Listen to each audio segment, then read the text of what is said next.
A question: why is a hikesh not mentioned in Shloisha Midos?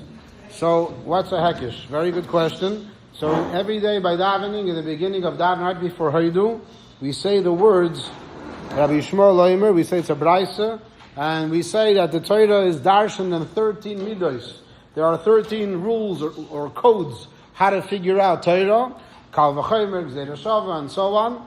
And one of the, so there's actually a number of brayses with different numbers of how to count it.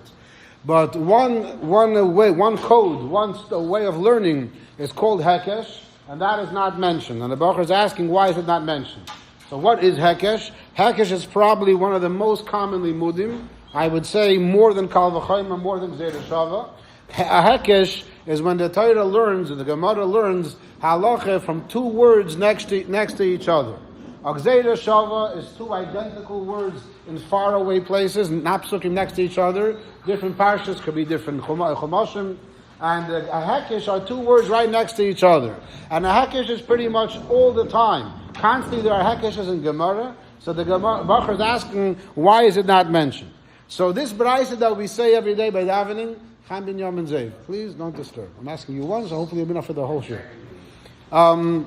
Does anybody know where this brayse comes from? Rabbi Shmuel Omer? The brayse comes from a medrash called Teiras Koyanim. Who knows another name for Teiras Koyanim? Sifra. Terrible. The Sifra is Teiras Koyanim. It's a medrash on Chumash Vayikra. So today everything is printed new, with fancy, with all these nice letters. So I have my Teiras Koyanim. So over here, there's a mefarshim. One of the main mefarshim is called Karban Rabbi Aaron Ibn Chaim, I think his name is. I don't know much about him. I don't know nothing about him, I should say, besides the fact that he wrote the Sefer. But he brings over here an opinion from Hagoyin Rabbeinu Shin. I don't know what Shin stands for. And he says like this. He says that Rabbi Shmuel is only using midoy shater nidrashas ben, things that are a kind of code to figure something out. However, when it's a hekesh, so he says, Hu ki'ilu kosuv batoira behedya. A hekesh is such an obvious thing, two words next to each other. Obviously, one affects the other, so you don't have to have a special limud for hekesh. It brings the second answer, that maybe it's included in the limud of davar alamed minyanoi v'davar alamed misoifai, that also maybe include a hekesh. He himself, the Karban says, I think it's connected to Gzeira Shava. He has all arichas that Gzeira Shava is the same idea like hekesh. Yes.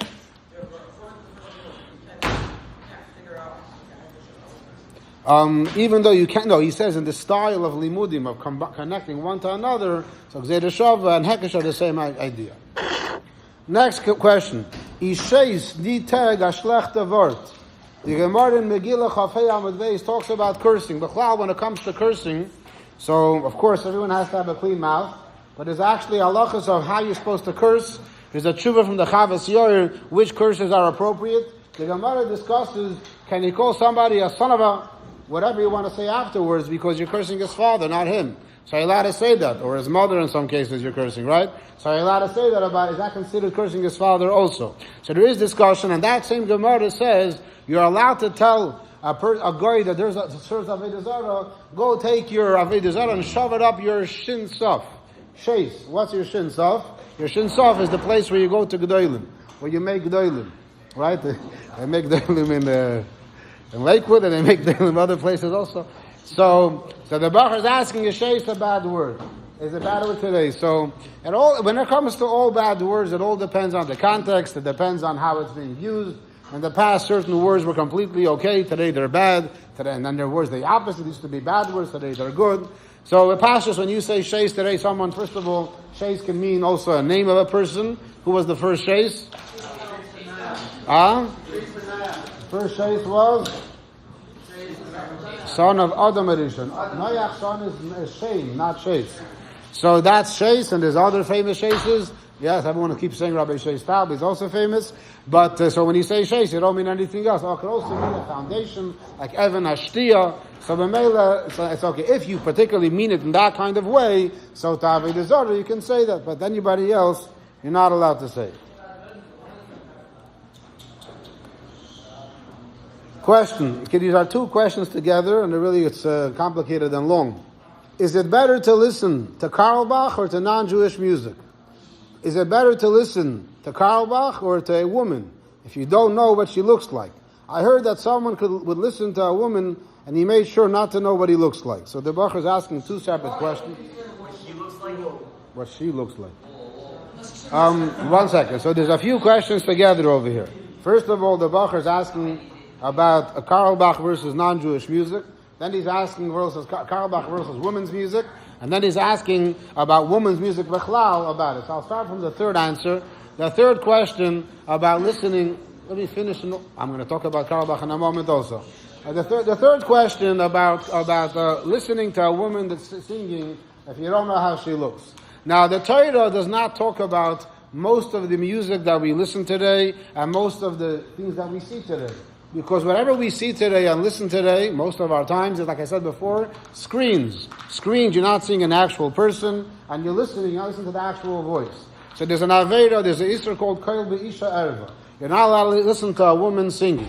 And you're not allowed to look at a woman that's not sneers also. When you look at a screen, you don't see a woman, you see a screen with the lights, whatever it produces. When you're listening to any kind of audio, you're not listening to a woman singing, you're listening to a recording, which is all electronics. So the Torah, in Torah Shabbal Peh, in the earlier Peskim Achreinim, it's not spoken about. It didn't exist. And when it started becoming a common thing, so there's different approaches. There were Rabbanim that say that it's way too similar to regular Koil Isha, and so to looking what shouldn't be looked at, and it's the same status, and 100% also no questions. And then there were those that said the only reason why it's also now because it leads to Hiru. What's the reason? Koil Be'isha Erva, it leads to Machshav Zoros and things like that. So therefore, they said that if you don't know who the person is, then there's no Machshav Zoros. Now this is an argument because some can say that just hearing the Koil Isha itself can already be Ma'ir Machshav Zoros, and that without knowing what she looks like. But some say no, and there are supposedly certain Rabbanim that were more on the modern side maybe, but they claim and they themselves officially would listen to Koil Isha if it was not if they did not know who the woman was, or they never saw how she looked. Now, Lamaisa, that's not a heter anyone can adopt for themselves, because you have to have a rov, and every rov that has heterim also has chumrus. You can't say, I found the heter now to listen to Koil Isha, so now I'll line that rov. First of all, you know who that rov is. I didn't say his name. I imagine most of you know who he is. And if you listen to that rov, he has many chumrus that you're going to have to accommodate accordingly. So that's regarding that. So that's Lepoil. But Lepoil in our circles, in the Chabad circles, it's pretty much accepted that we do not listen to any kind of Koil Isha. We consider it Koil Isha mamish, even though it is not. It's recorded, and we don't know necessarily who this woman is. Now, back to the original questions about non-Jewish music versus Carlebach, and so too Koil Isha, which we establish is forbidden. So listening to non-Jewish music is also considered forbidden. It's a lot less of an Isser, and when it comes to non-Jewish music, it depends what the person is singing about. If many Goyish singers sing about not appropriate things, and that's also a problem of Nivul Peh, of the Tzais Varim B'Teilim, and that's another Isser. However, there are definitely many Goyim, that their songs are part of it. They're not singing about anything bad. Some of them actually have inspirational songs about יידישקייט, so technically it could be there as well.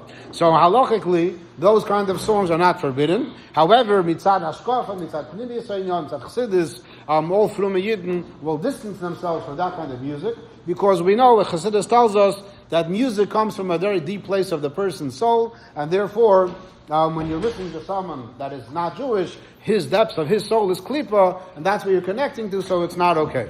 So, and Koil Isha we said is bad, so non-Jewish music and Koil Isha are both halachic, technically, if the non-Jewish music is not appropriate, it's halachically not okay, and if it's even if it's not necessarily pritzistic things, it's still a major issue.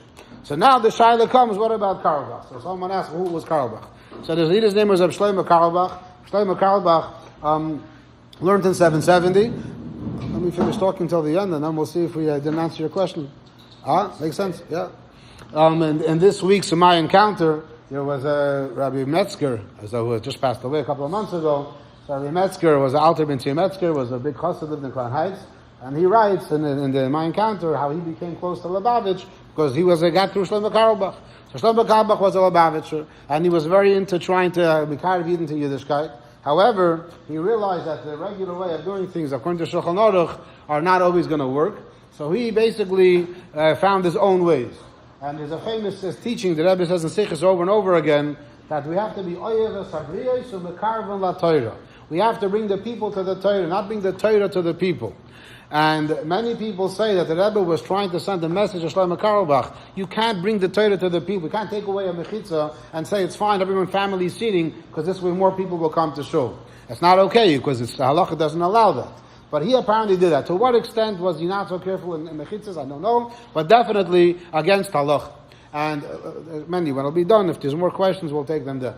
So Shlomo Carlebach did that, and most of the Chareidische Welt, most of the Frumme world shunned him, were very upset with him, because he was a Frumme Yid himself in his personal life, 100% Frumme, and now he's basically changing Shulchan Aruch for what he thinks would be a beneficial.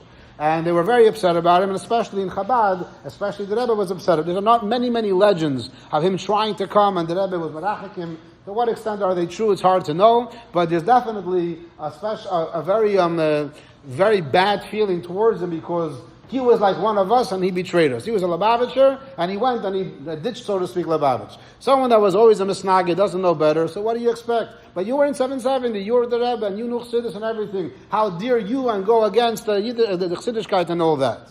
So that's the concept of Shano Pidish. It's like a family feud is the worst always, right? And you have a fight with your brother, it's worse than a fight with anybody else. Because you're my brother, and how you talking, you're going against me. So Al-Derech Zeh, Shlomo Carlebach is an extra special negative feeling by Chassidim, especially of those days. Now, Yachadim Kol Zeh, Shlomo Carlebach was one of the biggest geniuses in music in the world. A tremendous genius in music. I don't say this because I know music. I don't know music. But there used to be a Yid that lived here many years ago, a very big chazan, and I can tell that he was a big mumcha. And he would go on and on about what kind of genius Shlomo Carlebach was in music. And many songs, all over the world, people sing his songs. Now, someone told me that there's another song recently that everyone sings, I don't know. I was told, Harachamonu Yishlach Lonu, which is, every camp sings it. Harachamonu Yishlach Lonu. I was told that comes from him as well. But his songs are so good, so to speak, so they get all over the place. However, there are stories of shluchim that wanted to bring him down to a concert or something, and the Rebbe was, no, you can't bring him down, like something like that. Again, a lot of things are legends, it's hard to know exactly what happened. So back to the question, so now, who is the worst to listen to? Carlebach, who is like one of us but left us, or a goy, or Kol Isha? So halachically, it's no shaila. Halachically, it's no shaila that Carlebach is for sure better, because at the end of the day, he was a Frume Yid, and as much as he might have done Averis, but officially the tshuva later on, whatever, which he was always trying to do the right thing officially, he wasn't trying to go against יידישקייט, he was trying to, the pastors had a good kavanas. Mashenkin, these things, Kol Isha, for sure we said before, halachically is a problem, and also a goy b'chlal, halachically is a problem. However, I just want to point out that if a Lubavitcher will tell you that Carlebach is worse than Kol Isha, Carlebach is not just music, you should get where he's coming from. He's coming from the fact that he was one of us, so listening to him is like mamish going against the Rebbe worse than anything else. So it's not a halacha thing, it's a hergish thing, which I don't have that hergish, I understand it, I don't have it myself, and based on that hergish, some people might tell you that. Now, questions and comments. Yes?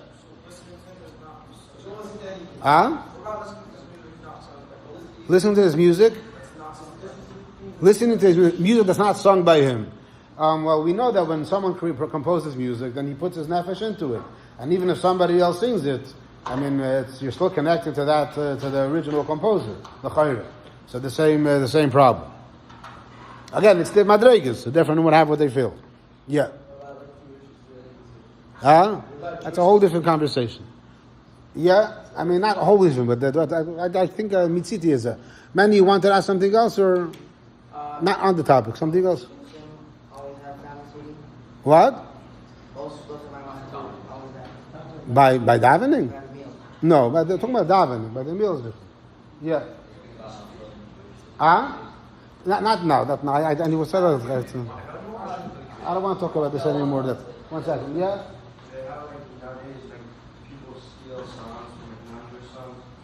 That's another whole subject. Okay, with those that are not familiar, there's a box on the ledge with Q&A. That silver box over there. Any questions you want that I didn't answer, put it over there. If you don't like my answer, you put it a second time, and then maybe next time I have a better answer. On topic or something? No. No, I'm serious.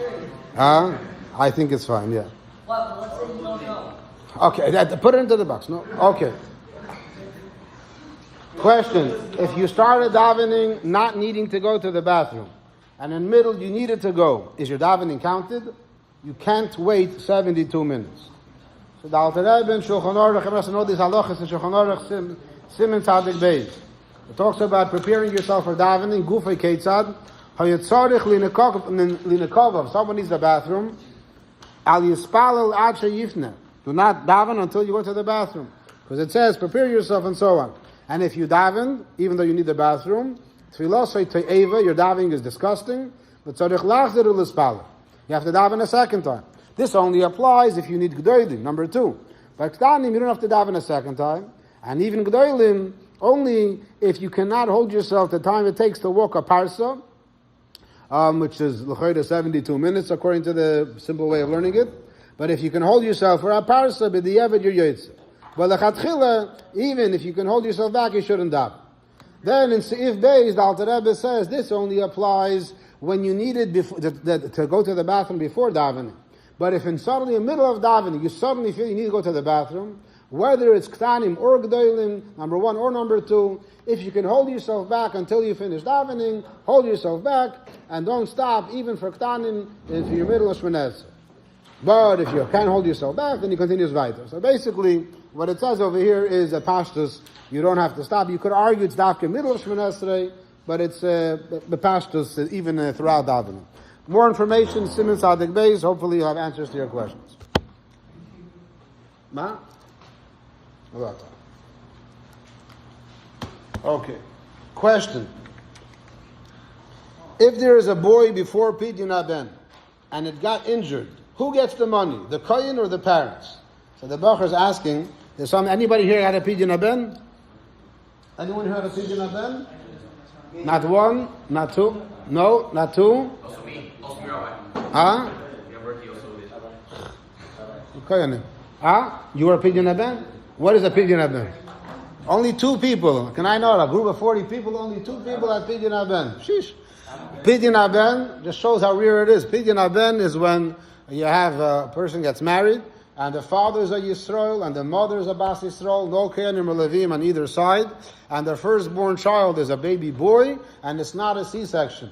And in that case, there's a mitzvah of Pidyon Aben that you have to go to the Kohen on the 30th day, and you give the Kohen, the father has to give the Kohen 5 sloim, 5 silver coins. What was that?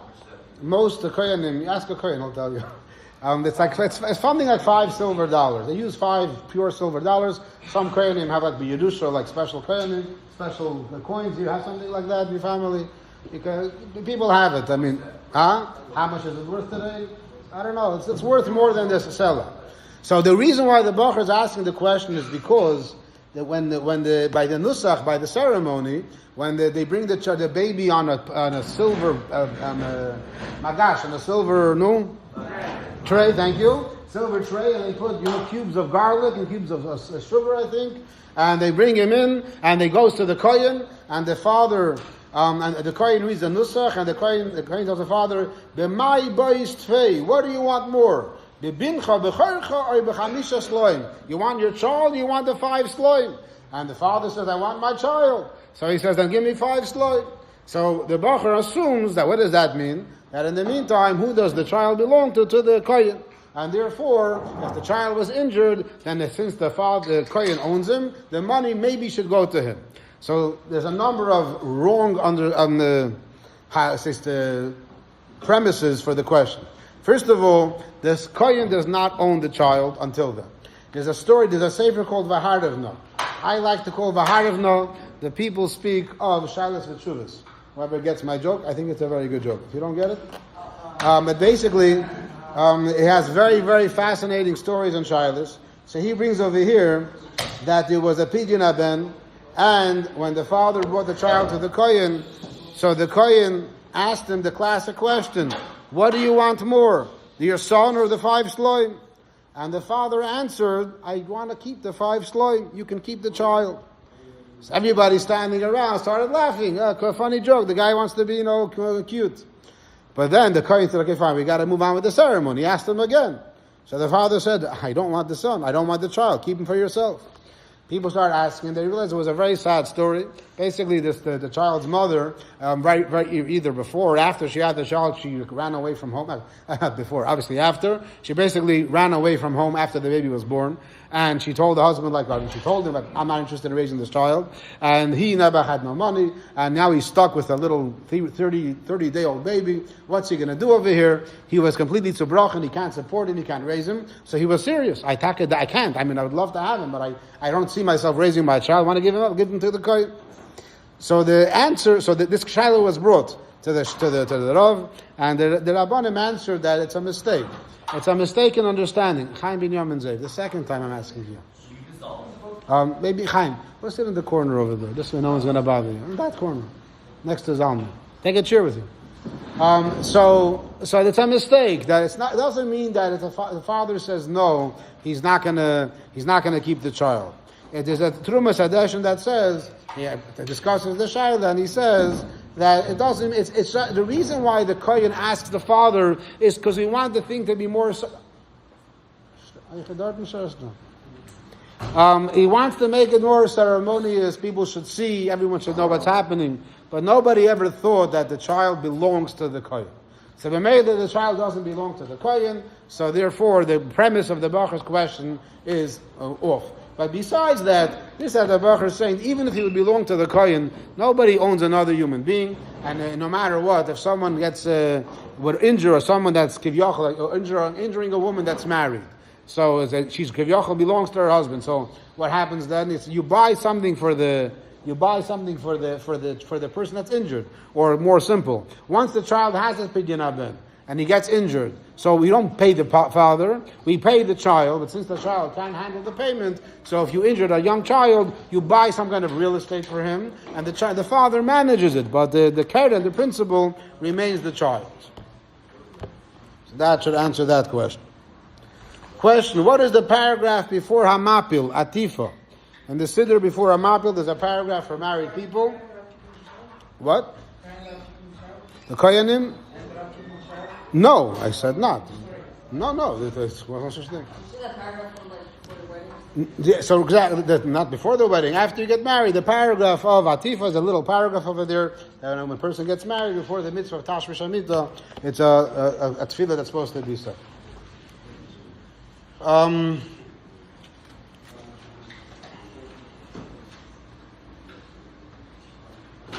If the Gemara says Mashiach is going to come at a certain month, can he come in a different month? Definitely so. Just like all Bachrim in Yeshiva, they say they're showing up 8 o'clock in the morning and they show up 8 o'clock in the evening. So the Mele, if the Bachrim can do it, Mashiach can do it too. Over there it's way too late, but of course, the famous story that Tzemach Tzedek, he once davened, he said, Psabracha, Mashiach should come now. And it was a time which officially is questionable if Mashiach can come. The Tzemach Tzedek said, it says when Mashiach will come, they'll answer all the questions, they'll answer this question as well. And the Rebbe speaks about Mashiach coming. The Rebbe is always saying it like right now, Mashiach is coming.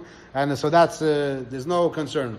There were Chassidim that Reb Shlomo Chaim Kesselman famously, by him, Nisan was his month. Chodesh Nisan says it's Chodesh HaGeula, and his Talmidim would say from Rish Chodesh Nisan they felt Mashiach in the ear that entire month. And every end of Nisan was like such a disappointment when we missed it. Now, the Rebbe never has a disappointment, no matter what kind of hype there was. The Rebbe is always okay, tomorrow, the next day, always looking forward. So, but by Chassidim, there's certain people, there was such a thing. Okay, this is a question that came in from a text, actually. Alumni asked a question, and but I'll summarize in the Kudus. I mean, the Kitzur in the Kudus is, he wants to know, how do you keep Yiddishkeit real? How do you make it real in such a way that you'll be continuously motivated later on in life? How do you make Yiddishkeit real? That's the question. So, thinking about this question a lot. It's a very important question. But the question has to be broken up into a whole bunch of parts. What does it mean that Yiddishkeit should be real? What is Yiddishkeit that you want it to be real? So I was thinking of a mashal. Yiddishkeit, a big part of Yiddishkeit are the do's and the don'ts. There's the rules, what you could do and what you can't do. So when it comes to rules in other areas of life, ledugma, when it comes to driving, Yeah, most people, Bachram, one of their chalemis is to get a license or a permit, if they don't have it yet, to drive more and more. So when you get a license, so then you drive, so there's driving rules. What can I do to make the driving rules real for you? You should be motivated to keep the driving rules. So I was thinking, as I was preparing this thing, that you can say there's three types of people. There are people that break the rules. The Bachar is not asking about. He wants to know how to keep it real, how to make it real. The people that are breaking the rules are breaking the rules. What kind of people keep the rules of driving? So like I said, there's three types of rules. There are people that are called rule followers. See that mazah? Something called rule. You know what a rule follower is, right? People that are rule followers. If you tell them that right now they have to go to the corner and sit like a tatala, they sit like a tatala. Whatever you tell them to do, they are rule followers. There are people that they don't get into stuff. They're not sophisticated, not complicated. They can be very smart people, very excited. But when it comes to this is the rule, this is all you got to do. And the rule is 55 miles per hour. That's what I'm doing. If it's 65, whatever it says. And lahavdil in יידישקייט, we have the same thing. There are people that this is the halacha. That's what they do. Then there are people. The reason why they keep the driving rules is because they're afraid to get caught, to get a ticket. They're afraid to get a ticket, and therefore they're always making sure that they have to keep the rules because maybe there's a camera somewhere, maybe there's a cop somewhere, and that's why they're constantly doing it. And then there's a third type of person. Why does a third person drive the speed limit?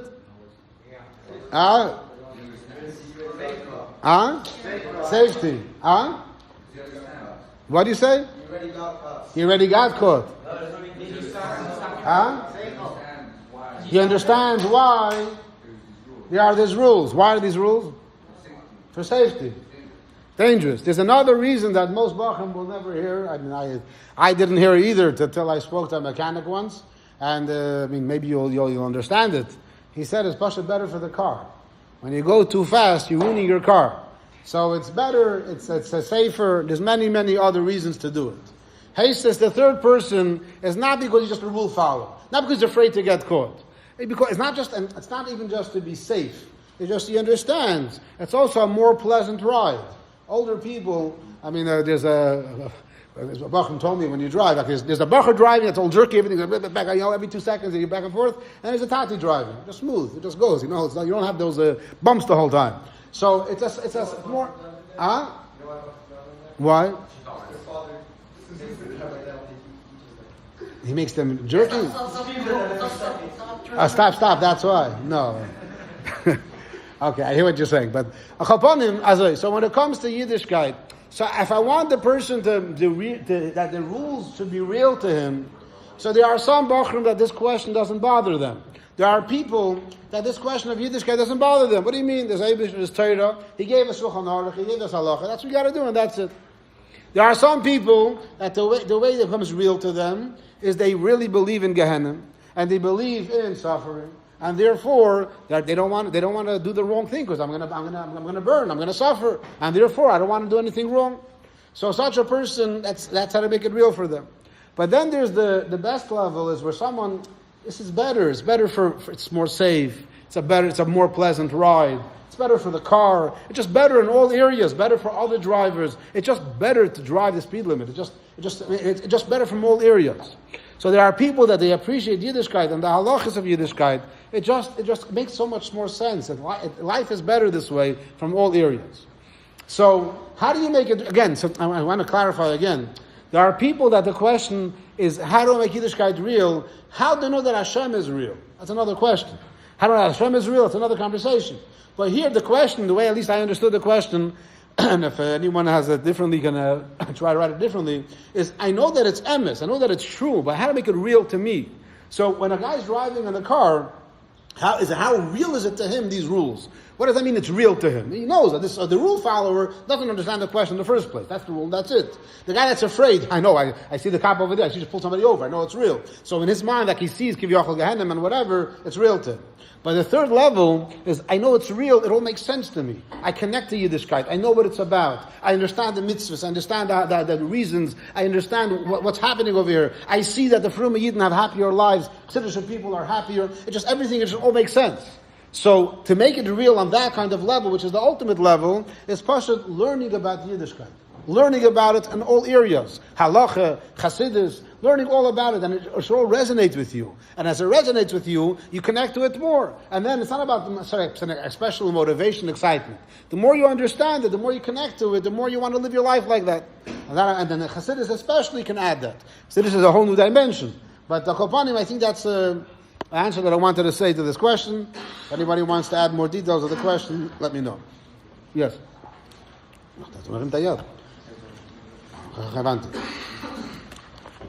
Question, why can one not shake a woman's hand? And what do you answer when a woman sticks out her hand on Mivtzoyim? So, why not? It's because it's Shulchan Aruch. There's a tshuva of Rav Moshe Feinstein, one of the biggest poskim in our generation. And here has a tshuva in the Even Ezer Chedek Dalid, Simen Lamed Beis, and he writes, B'dvar lo hishid yad le'isha kederech hamesh nimsholim b'yipoksha. Regarding giving a handshake when you meet a woman, just like when people give each other's handshake. Vada yu poshet sha'osur, it's definitely forbidden. Kedekasafti, I already wrote about this in one place, that a yesh leilochesh gama derech chiba v'hano. There's a isur in Shulchan Aruch, any kind of touching a woman in a way of pleasure, of hano, is forbidden. So even though it's only a handshake, it definitely is a chashash shali to that. However, I wrote in a different place that this person asking that he saw people that seem to be frum that are more lenient. So I said maybe you could be melamed chus on them, that by them, if the woman reaches out her hand first, sticks out her hand first, then it's no the chiba. It's just it's like more like the culture courtesy, and therefore it's permitted. So I wrote over there that lemaisa it's very hard to rely on this. So the modern Orthodox people, many of them rely on this heter that Ramesha disagrees with, but others say it, that a handshake is not considered chibah, but Ramesha paskins that it's asur, and that's what all the Peskim say, it is forbidden. What do you do when a person offers your hand? So my father's joke is, oh, akolo klum. But the answer you have to tell the person is that say, I'm sorry, I'm religious, and I can't give a hand, and that's pretty much what you're supposed to say. And the majority of people understand it. And if they don't understand it, then it's very sorry, I didn't mean to offend you. And there are stories of women getting offended, or men getting offended all the way, by shluchis and shluchim, and we understand. We have to say, I'm sorry, I didn't mean it, and it's not nothing personal, but I have a religion I have to keep to. Yes? Story with the Rebbe? They say, I don't know if that story is true, I heard that story also. The Rebbe once told somebody, my mother told me I can't touch what's not mine. But if you're giving handshakes to the men and they're not to the woman, that's a kind of a schwache answer. What? There's many different ways of it. I heard that there's a certain shliach that all of his events, he walks around with 2 cups of coffee. Anyone offers him a hand? Oh, I can't. I'm holding something right now. I think that's ridiculous. I can't, and that's it. And whatever. Or some people, when they read a moment before anything else, why do they say, "Oh, I'm a rabbi. I can't shake women's hands." It's also overboard. Whatever. Shalom Aleichem. I'm sorry. Hello. I'm sorry. We don't shake hands. It happens to me all the time amongst goyim, and I just say it, and no one ever got offended, as far as I know. Maybe later they start crying in faces, but to me they always understood. Okay. Which hand does the lefty do nefilas apayim with? So, the philosophy is by Tachnon when you put your head down. Oh, that's the best one. So, this is the sefer for all the halachas of for lefties. Dina iter, everything is over here, and he says bekitzer that a lefty always does the philosophy in his left hand. A righty, so a righty by the morning by shachris we be on our right hand because we're not supposed to put on the hand that you put on tefillin with. But by mincha on your left, and Alter Rebbe is all Shulchan Aruch, right, left, which is the best one. And Johnny says in general, better to do the left hand for wherever, based on where the Shechina is, left hand is better. However, because of the coveted tefillin, in the morning the right hand. So by the person that's a lefty, so he's putting his tefillin on his right hand. So then shachris and mincha on his left hand. Yes. What about Shema? So you can't put me on the spot. There's a whole sefer. You can look it up over here and find out everything he explains and all the halachas. Is there a difference between in the morning and by Shachris and mincha, I just said. By the lefty, no difference. Always on his left hand. If you have any questions, ask a lefty what he does, and I'll tell you. Yeah? Zimmel. This sefer was written by Mendy Nachmanson's uncles. Oh, you don't remember Mendy Nachmanson. You weren't here when he was there. You know him. He was a shliach over here for a number of years. So he has two uncles, big Talmidei Chachamim, almost like him, and they wrote the Sefer. Many other Svarim too. Yeah. Nishmas Achveis. Huh? Well, this is what it says over here. Maybe they have other sources.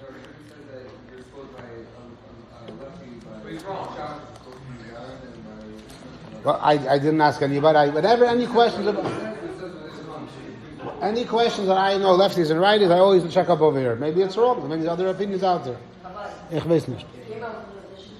This came with a new edition. There is a new edition of this book. Maybe the new edition. I don't know which edition. It's not the new one. You sure this is not the new one? It's black on the outside, so maybe it's not the one. Maybe the new one they changed their mind. Ich weiß nicht. Right, left. Okay. Well, Hamshach Yavai.